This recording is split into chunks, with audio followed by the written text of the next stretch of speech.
Hello again, Internet, and welcome back to Shadowrun Dragonfall. Where I'd last left off, I'd gone over the various checking for my completed job in the sewers, had a lot of awkward conversations, and settled in to center myself before going on through to the next job, which is probably going to be a bugbear and a half. Just going to make one more check of the systems. Make sure I don't have any pay data.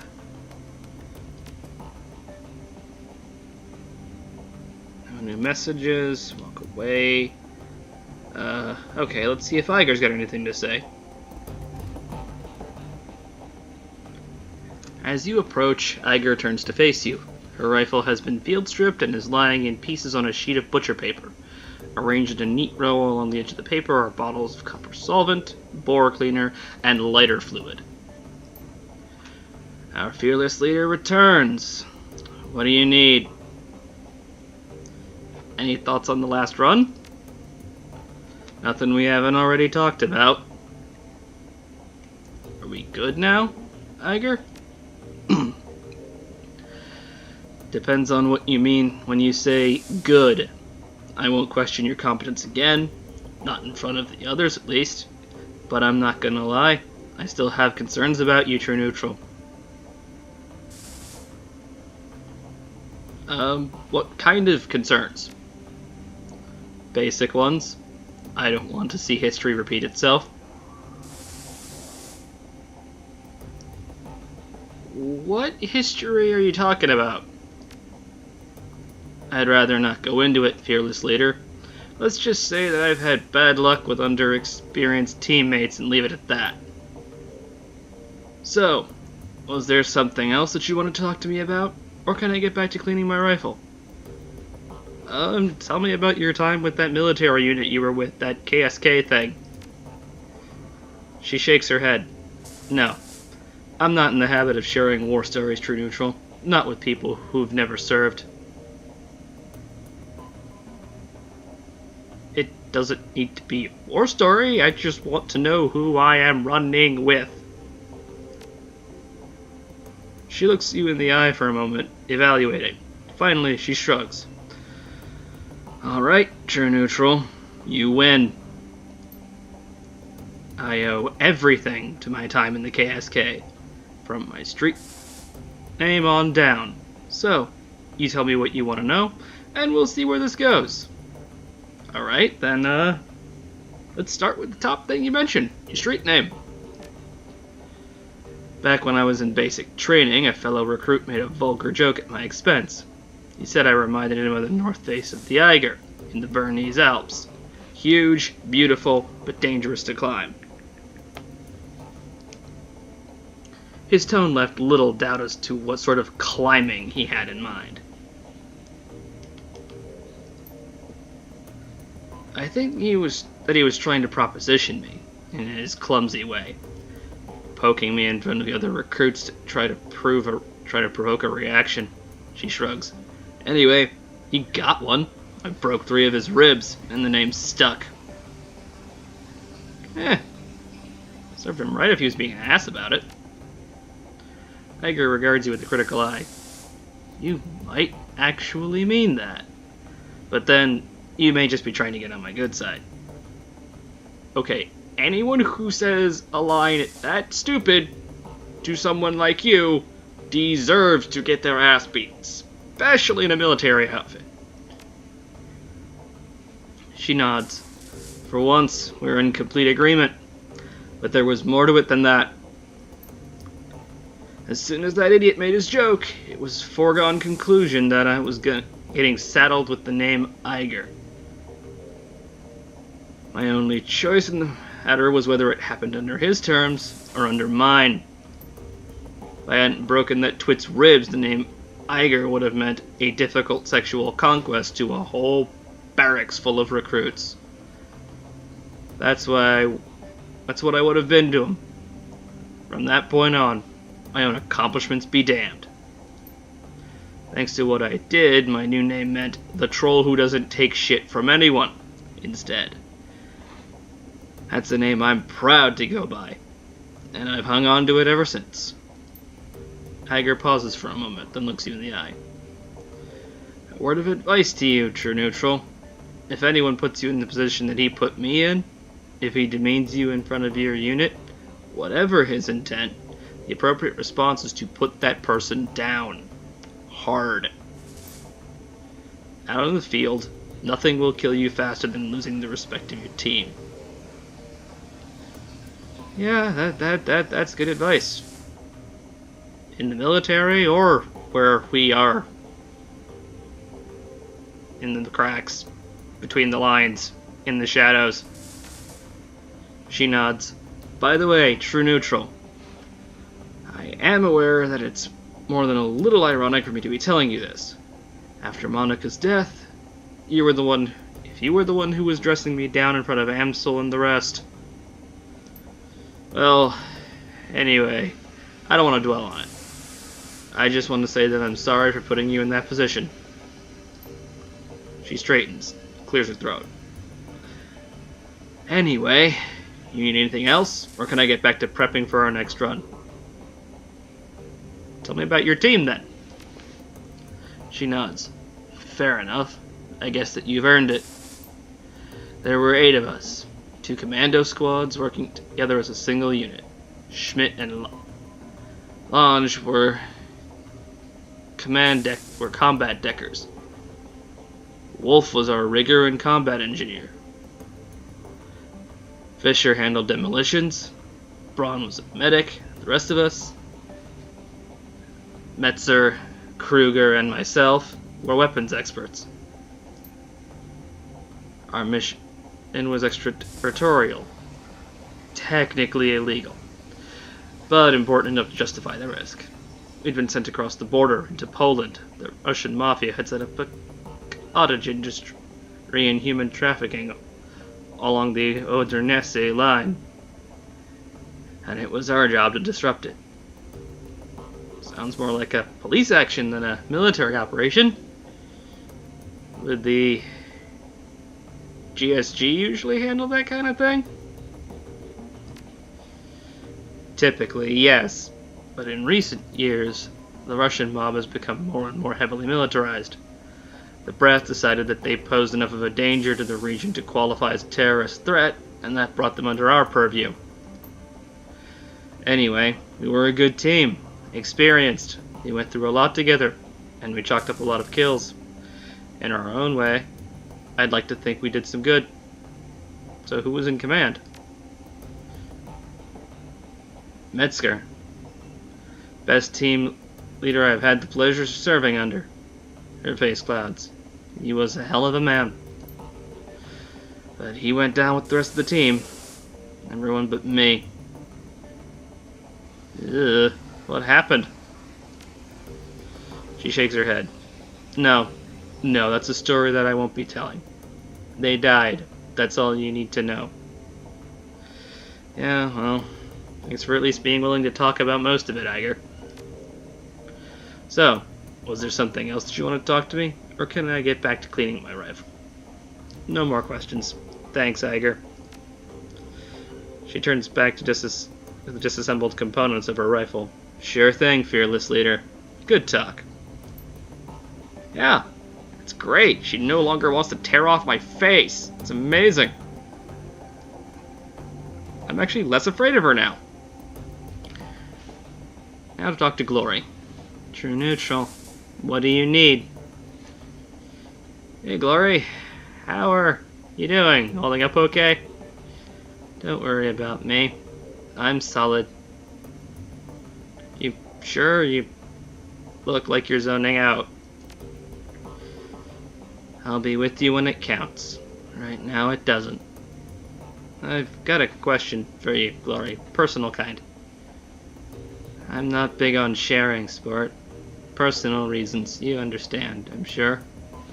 The edge in her voice tells you that she's not interested in continuing this conversation.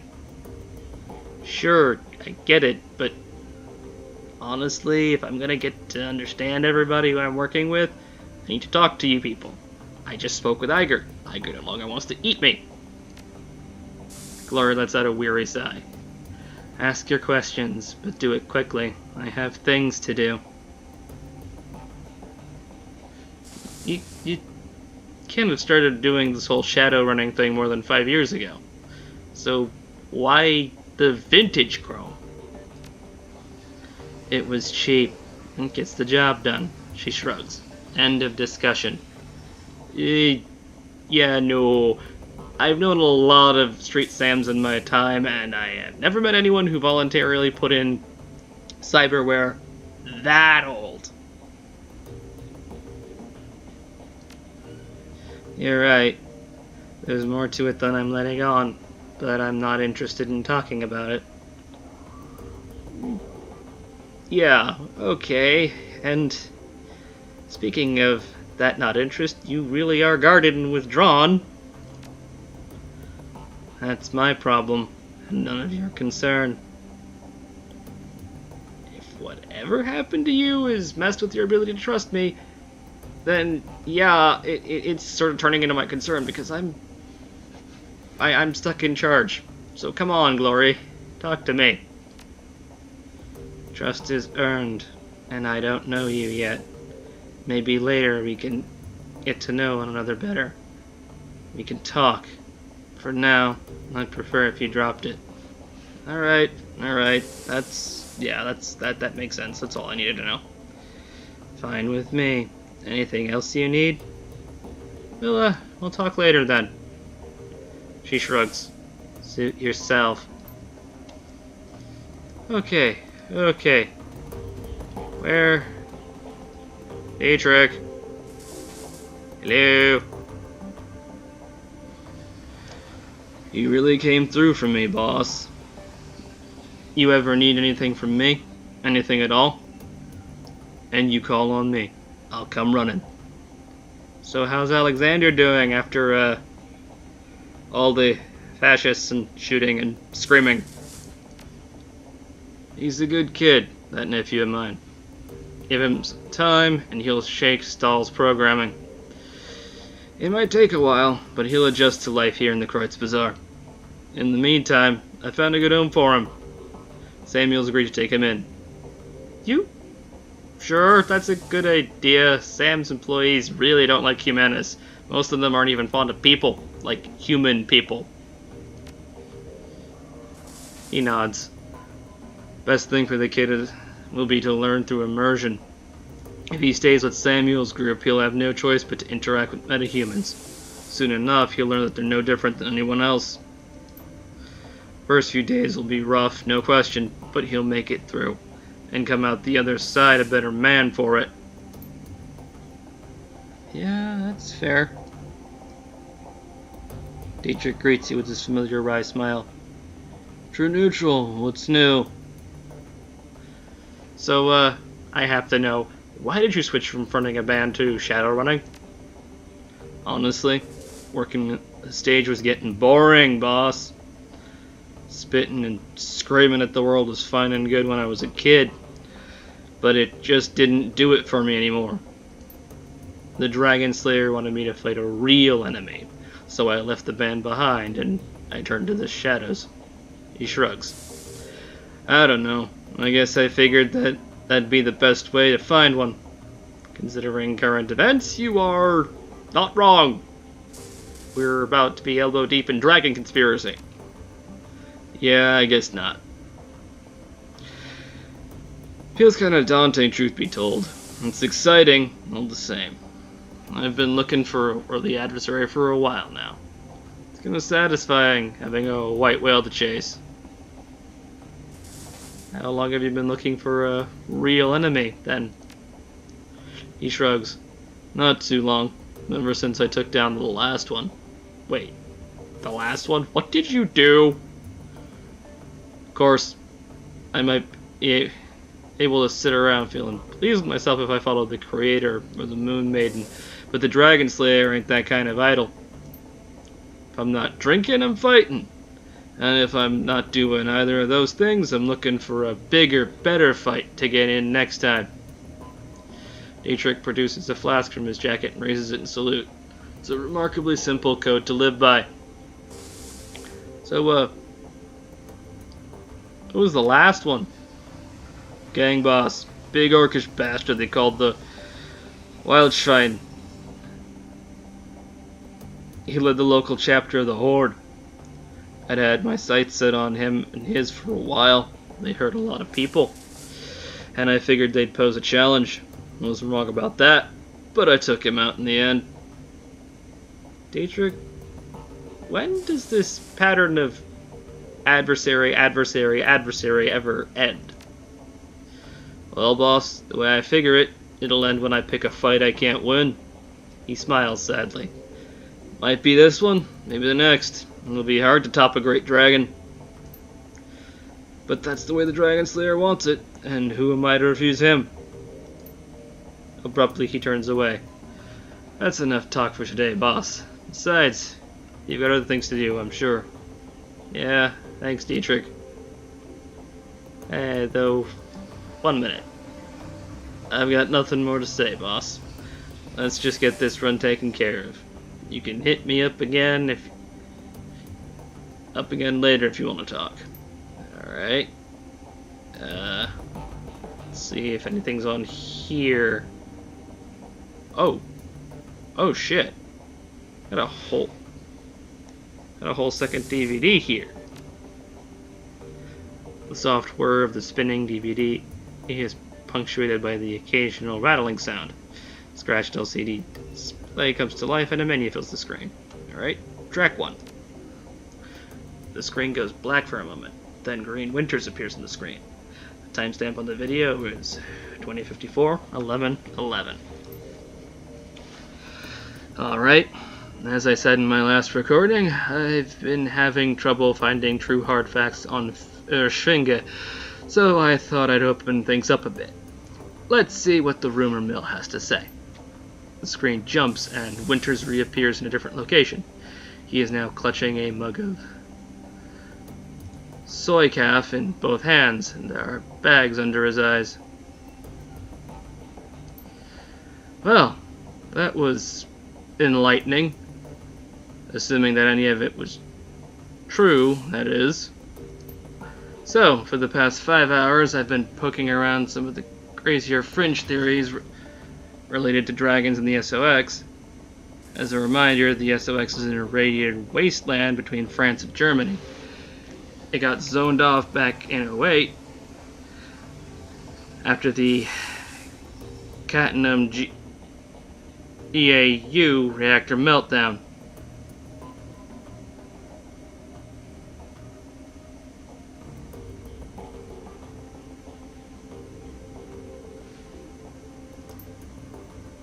Anyway, there are all kinds of rumors floating around the place. I've heard stories about a walled city in there that operates on a survival of the fittest, kill or be killed basis, sort of like a nightmare version of Berlin. All of the anarchy, but none of the stability that the S-state provides.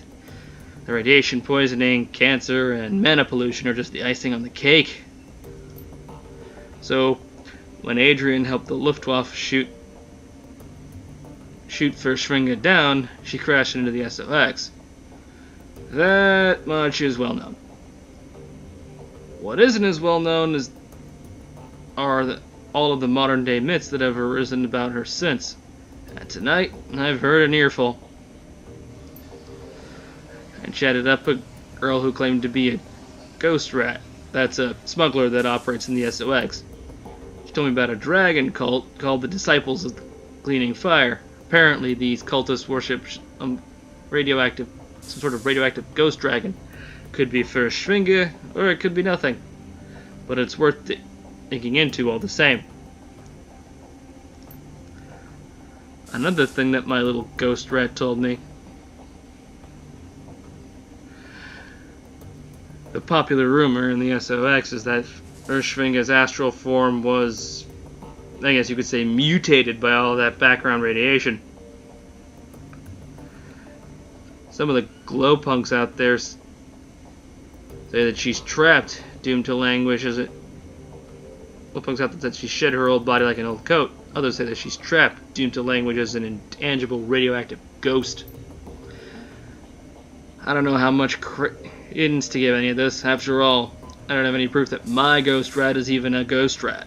She might be, but then she could also be a run-of-the-mill glowpunk.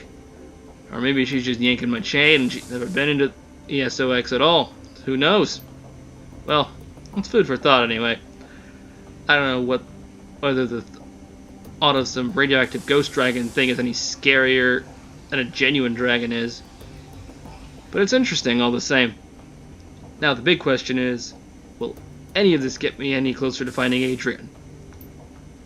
I'm gonna go out on a limb and say no, but you can never tell. Winters leans forward and presses something off screen. The display goes black. A few seconds later, the main menu reappears. Right? Track 2. The screen goes black for a moment. Then Green Winters appears on the screen. The timestamp on the video reads 2054, 11, 12. Alright, let's continue thinking outside the box. After the Dragonfall, the great dragon Altenstein came flying into the SOX to rescue the Firewing, but he was driven off, some say killed, by Lofwyr and Nebelher. So, what if there's another dragon involved in all of this? Winters grabs a thick, leather-bound tome from a shelf behind him, licks a finger, and begins to leaf through it. Alright, so let's run down the list of major dragons that could be helping her. First, there's the Golden Worm, Lofwyr, CEO of Eiger and quite possibly the single most dangerous being on Earth. Lofwyr's a local boy, so he'd be in a position to help Verschwingen. He certainly has the financial capability to help her, and he could send a small army into the SOX if he wanted to. So he's definitely got the means, but I can't see how he'd have the motive. He actively prevented the Firewing's rescue back in 2012 after all. Same thing is true for Nebelher, so let's scratch them both off the list. He flips a page, frowning. We've got Aiden, the great Sirush. He's operating out of Turkey. By all accounts, he's not a fan of Lofwyr. They're actively competing for territory in the Middle East. So I suppose that could be considered motive for having the Firewing might cause some problems with the Golden Worm. But would he risk a war with Seder Krupp by straying into Lofwyr's territory? Again, I don't think that's likely. He turns another page. There's Siladir, out in Wales. He's pretty heavily invested in Transys Neuronet, so he's got the money. But he's too busy dealing with the BTL killer scandal that Transys is going through out in London to get his claws dirty in the SOX. Flip. Dunkilzon, out in the USEAS. He pauses, shakes his head, and slams the tome shut. No, this is a waste of time. The more I think about it, the more convinced I am. The Firewing is acting alone. Dragons don't cooperate unless they absolutely have to. After all, why bother making nice with your equals when you've got an entire planet full of pawns at your disposal? They don't need to work together. They have us to exploit. Winters leans forward and presses something off screen. The display goes black. A few seconds later, the main menu returns. Alright. Track 3. When this track does load, it's clearly corrupted. The screen fills with a meaningless stream of text. Dow! Whoa! That is a lot of letter number salad. What is that? The text disappears and you find yourself back at the menu screen. Okay, let's try track 4. The file is partially garbled. You can recognize a few words here and there, but interspersed amid a solid block of corrupted text. Vauclair and still my big Firewing searching for where to. I will find you. If it's the last old swear to new research. Don't know who, I guess? It's a lot of blah blah blah around it, so I have no idea what that is. The text disappears and you find yourself back at the main menu screen. Okay, let's try track 5. Maybe that one will be normal. This file is corrupted. Meaning it's assortment of AXE characters. Oh god, it's back. Text vanishes, back at main menu. Let's try this again. Number 6. Screen goes black, and the same digital chime that you heard on the Dragonfall DVD plays again. A crackle of static fills the air, followed by the same, now familiar electronic whine. And a few moments later, the display goes live. Adrian Valclair looks haggard. His eyes are heavily bagged and bloodshot. His hair is mussed. He holds a cigarette in his unsteady hands. Hermie, it's me. I can't sleep. I don't know where you are. Out having fun, no doubt. Maybe flirting with one of those unattainable beauties that you're always chasing. He tries on a smile, but it quickly disappears. He takes a drag on his cigarette. That's good. I want you to live a pleasant, normal life. After all, one of us should.